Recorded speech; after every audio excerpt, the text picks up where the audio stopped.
नमस्कार। मैं आप सभी का एस्ट्रो फ्रेंड के बी रुस्तगी अपने चैनल ज्योतिष की पाठशाला में आप सभी का स्वागत करता हूं। इस वीडियो में मित्रों हम कर्क राशि का साल 2022 में फलादेश का विस्तार से विवरण करेंगे। कैसा रहेगा 2022 कर्क राशि वालों के लिए। इससे पहले हम उसके विस्तार में जाएं। 2022 जिसका योग 6 बैठता है, 6 अंक होता है शुक्र का, और शुक्र ऐश्वर्य का, विलासिता का, वाहन का, गाड़ी का प्लेनेट है। और जब ये चीज़ें ये वर्ष इंडिकेट कर रहा है तो स्वाभाविक है इन चीज़ों के लिए पैसा चाहिए। तो कुल मिला के ये वर्ष अच्छा जाएगा। लक्ष्मी का लोगों के पास आगमन होगा और खर्च होगा। मित्रों, इस साल में जो हमारे आउटर प्लैनेट्स हैं, आउटर प्लैनेट्स मतलब जो सन से दूर रहते हैं और जिनका लंबे टाइम तक गोचर रहता है, वो राहु, केतु, शनि और बृहस्पति ये आउटर प्लैनेट्स में आते हैं।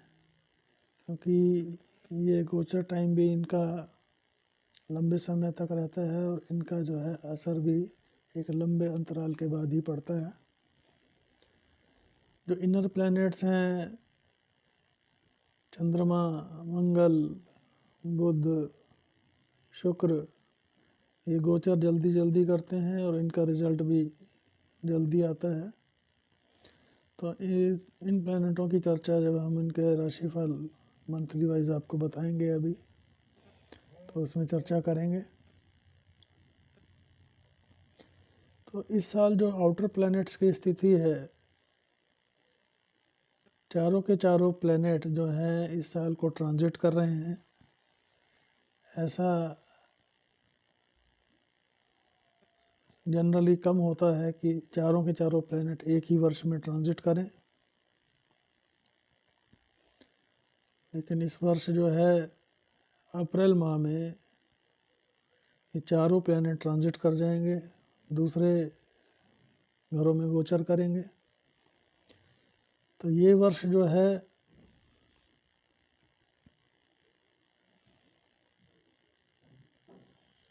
परिवर्तन का वर्ष है। और इस वर्ष के फलादेश को 2 हिस्सों में देखना चाहिए। एक जनवरी से लेके अप्रैल तक और दूसरा मई से लेके दिसंबर तक।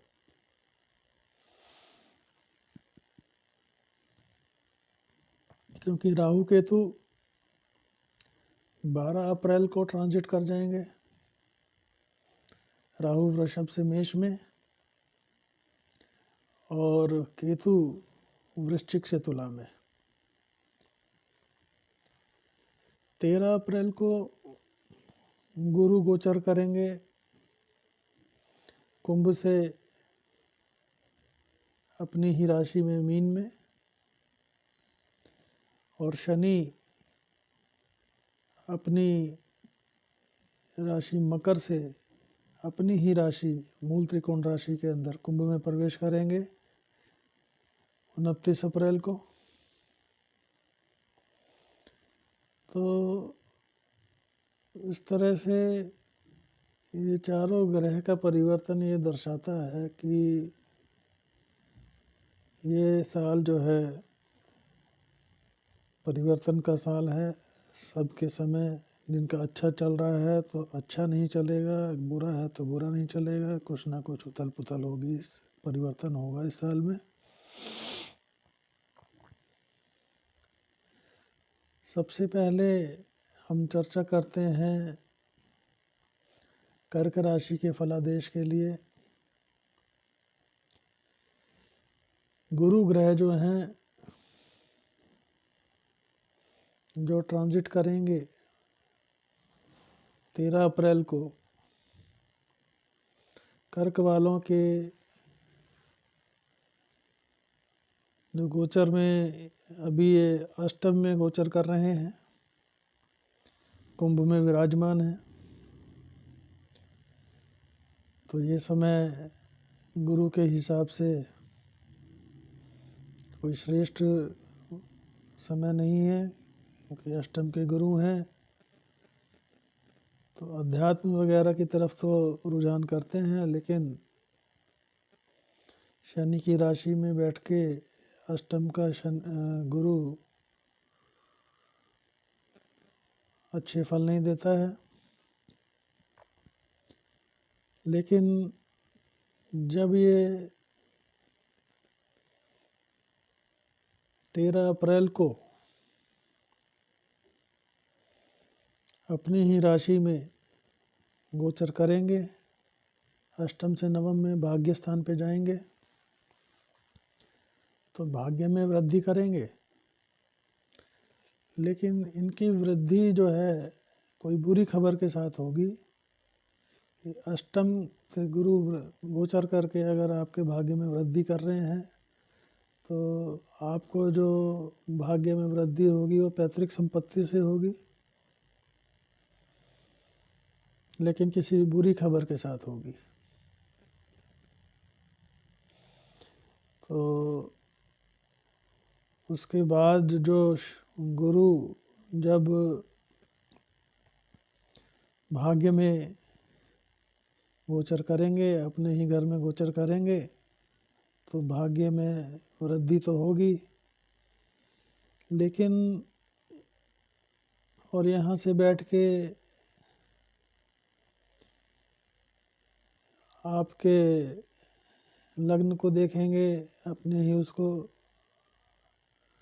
चंद्रमा की राशि को, तो आपको हर तरह से फ़ायदा देंगे। यहीं से बैठ के आपके पराक्रम को देखेंगे, तृतीय स्थान को और पंचम स्थान को, तो बच्चों का उत्थान, संतान का उत्थान होगा, मान प्रतिष्ठा में बढ़ावा करेंगे। कोई लंबी यात्राएं भी हो सकती हैं, और जो बड़े टाइम से इंपोर्ट एक्सपोर्ट के बारे में आप सोच रहे थे, वो उन चीज़ों को भी गति मिल जाएगी।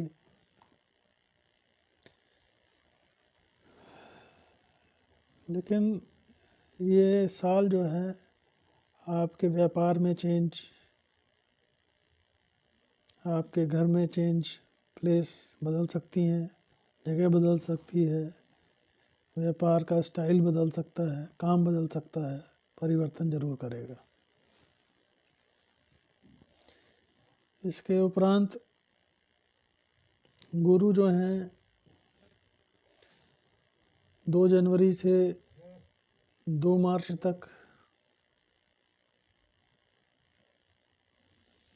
राहु के नक्षत्र में रहेंगे, शतभिषा नक्षत्र में,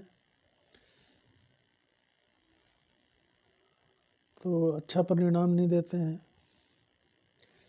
और 2 मार्च से लेकर 28 अप्रैल तक पूर्वा भाद्रपद में अपने ही नक्षत्र में रहेंगे, तो अच्छा फल देंगे।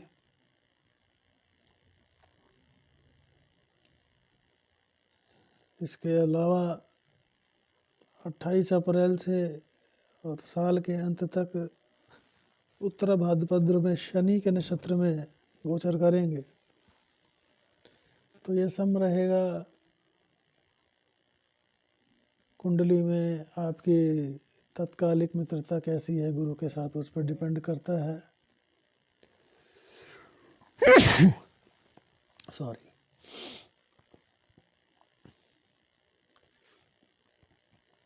और वक्री 29 जुलाई को वक्री हो जाएंगे 24 नवंबर तक। और गुरु जो हैं अस्त होंगे 23 फरवरी को 27 मार्च तक। तो ऐसे में बड़े निर्णय लेने से परहेज रखना चाहिए।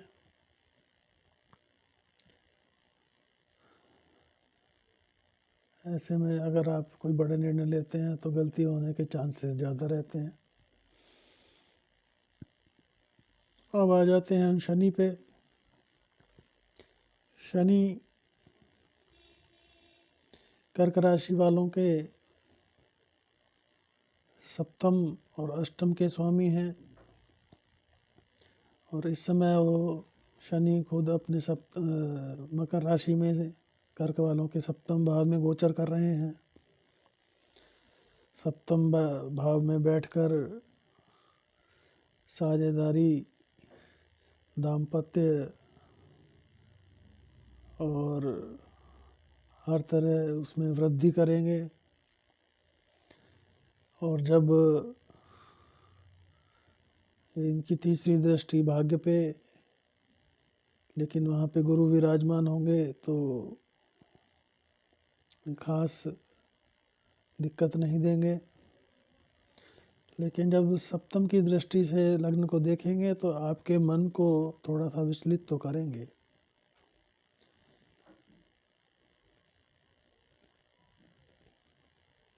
मन में थोड़ा सा भय की, भ्रम की और विचलित मन रहेगा। लेकिन दशम की दृष्टि जो है, उच्च की दृष्टि, उच्च तुला को, चतुर्थ भाव को देखेंगे। जैसे नई गाड़ी, नया मकान और लग्जरी की चीज़ें आपको शनि दे दिलवाएंगे। इसके अलावा शनि जो हैं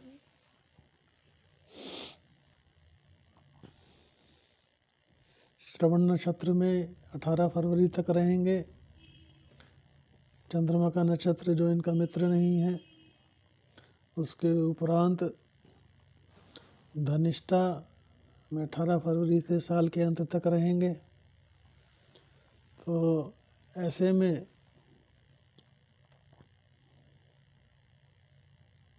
अपनी राशि में रहने के बावजूद शत्रु नक्षत्रों में रहेंगे तो थोड़ा सा बाधाएं, अड़चनों के बाद आपको फल देंगे। और शनि वक्री 5 जून से 23 अक्टूबर तक रहेंगे। अस्त 24 जनवरी से 27 फरवरी तक रहेंगे। तो इस गोचर काल में और इस अवस्था में बड़े निर्णय से बचें। और इसके बाद जो है राहु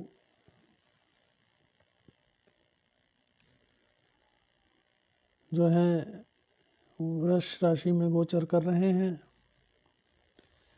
और वृष राशि कर्क राशि वालों के 11वें स्थान पे गोचर कर रहे हैं लाभ भाव में। और लाभ भाव में गोचर करना राहु का वृषभ में वैसे तो उच्च के होते हैं और कृतिका नक्षत्र में रहेंगे तो लाभ की स्थितियां तो निर्मित करेंगे। और उसके उपरांत जब ये 12 अप्रैल को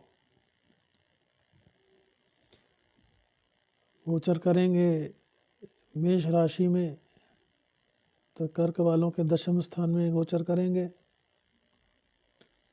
व्यापार स्थान में बड़े बदलाव होंगे। कार्य करने के तरीके बदलेंगे।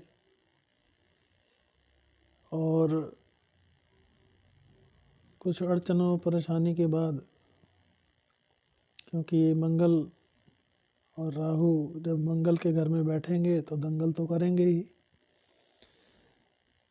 लेकिन कुल मिला के आगे जाके अच्छा फल मिलेगा।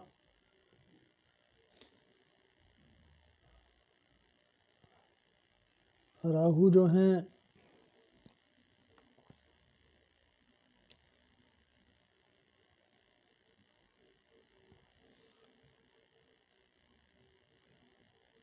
कृतिका नक्षत्र में 14 जून तक सूर्य में, जब ये कृतिका से सूर्य के नक्षत्र में आएंगे और मेष राशि में ट्रांजिट करेंगे और 14 जून को भरणी नक्षत्र में आएंगे जो शुक्र का नक्षत्र है, राहु का प्रिय नक्षत्र है। तो ऐसे में राहु धन दौलत पैसा देता है,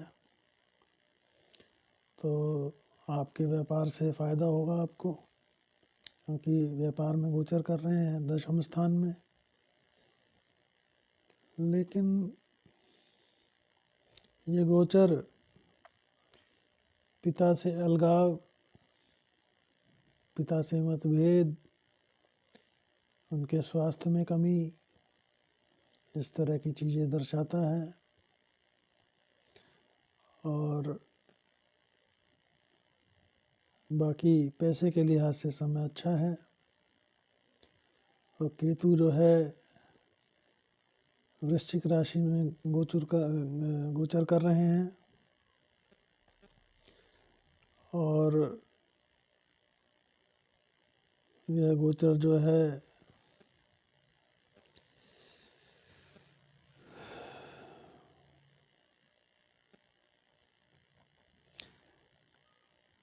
वृश्चिक में अनुराधा शनि के नक्षत्र में 8 फरवरी तक रहेंगे, और 8 फरवरी के बाद 18 नवंबर तक विशाखा गुरु के नक्षत्र में रहेंगे। स्वाति उसके उपरांत स्वाति नक्षत्र में साल के अंत तक रहेंगे राहु के नक्षत्र में। तो इस नक्षत्र में केतु जब तुला में रहेंगे ट्रांजिट करके 12 अप्रैल को, तो थोड़ा सा हेल्थ इशू, माता के हेल्थ में भी प्रॉब्लम देंगे, और थोड़ा सा धन हानि भी कराने की स्थिति रहेगी। तो कुल मिलाकर आउटर प्लैनेट्स की स्थिति जो है कर्क वालों की, और ये साल मिला जुला रहेगा। तो मित्रों, अगर आपको ये मेरा वीडियो पसंद आया हो तो इसे लाइक करें, मेरे चैनल को सब्सक्राइब करें, और इसी के साथ अगर आपको मेरे से कोई निजी परामर्श की आवश्यकता है तो मेरा व्हाट्सएप नंबर है 8178113518। आप मेरे से व्हाट्सएप पे अपॉइंटमेंट ले सकते हैं। व्हाट्सएप पे अपॉइंटमेंट टाइप करके अपने डिटेल्स भेजिए, आपको आगे की प्रक्रिया बता दी जाएगी। कॉल्स हम नहीं ले पाएंगे। और इसी के साथ आप सबको नव वर्ष की बहुत बहुत शुभकामनाएं। नमस्कार, जय हिंद, वंदे मातरम।